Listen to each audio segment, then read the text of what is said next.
Many Western Muslims have to cope with assumptions about race as much as religion, but increasing numbers of converts don't have that problem. Fidelma O'Leary was born in Cork into a devout Catholic family, but followed that well-worn emigrant trail to America almost 20 years ago. I grew up in a household that prayed the Angelus when the church bells rang, prayed the rosary as a family together almost every evening. For Mom and Dad, you know, being Catholic wasn't just about going to Mass on Sundays. Being Catholic was something that happened every day. That's why I think for me, being Muslim and praying 5 times a day, it's easy.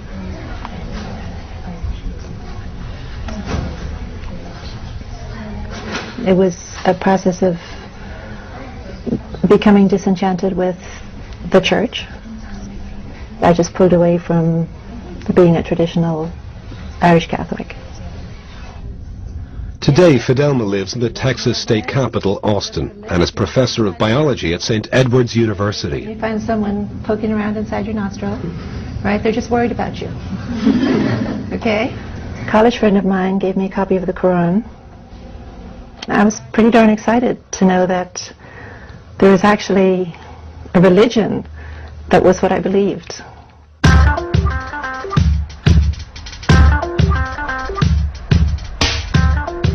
I've been Muslim for about 25 years.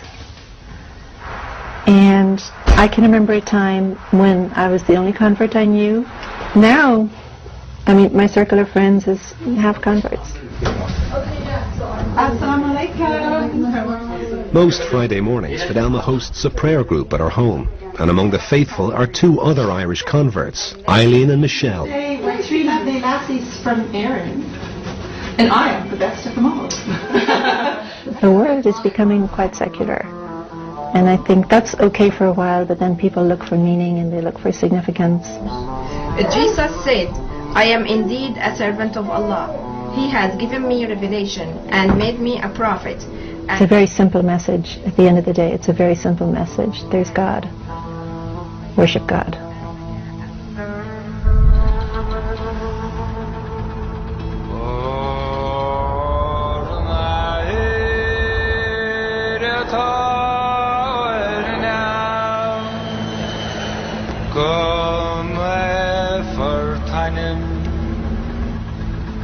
We followed Fidelma and her daughter Sarah back to Cork during the Christmas holidays.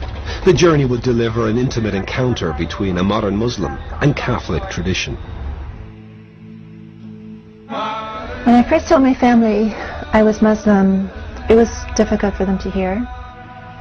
They identified very strongly with being Catholic. It was hard for them, and they knew nothing about Islam. You talk about misrepresentations of Islam now, well, go back to Ireland in the 70s and it was more harshly misrepresented. I don't think you gave me a kiss. Give me a kiss and a hug for your auntie. What's your favorite auntie?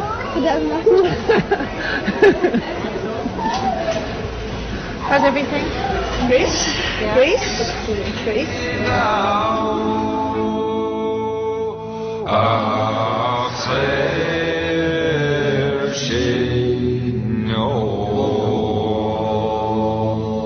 This is the small little part of Cork City that I grew up in as a child. During my childhood, Ireland was completely permeated by things related to the church and Catholicism, and I think, you know, growing up next door to a church seemed completely natural. Even after I became Muslim, I used to come there from time to time with my parents just to, you know, show them that respect, and brought my kids there so they could see it.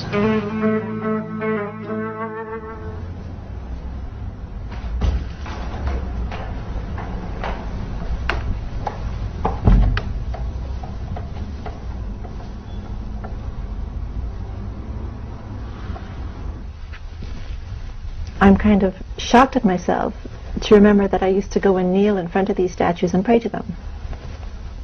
And the thought of kneeling at a statue of some virtuous person who passed away and praying to that person is ludicrous to me.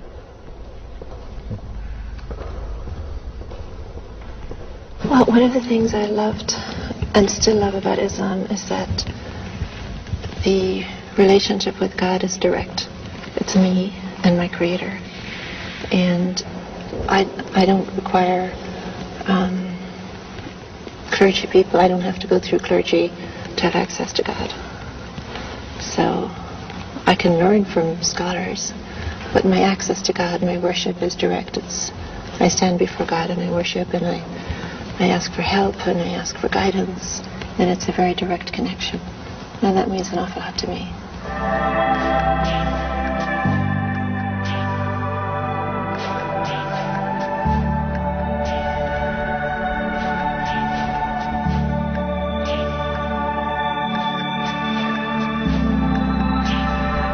What we have in the Quran is we have hints at the magnificence of God.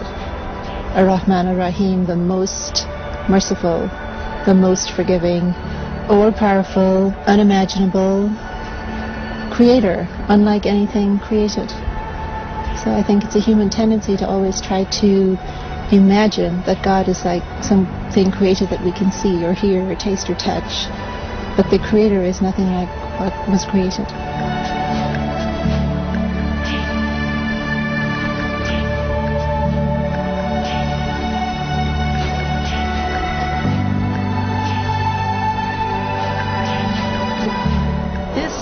God's creation. Yeah. And this makes me want to submit myself to God.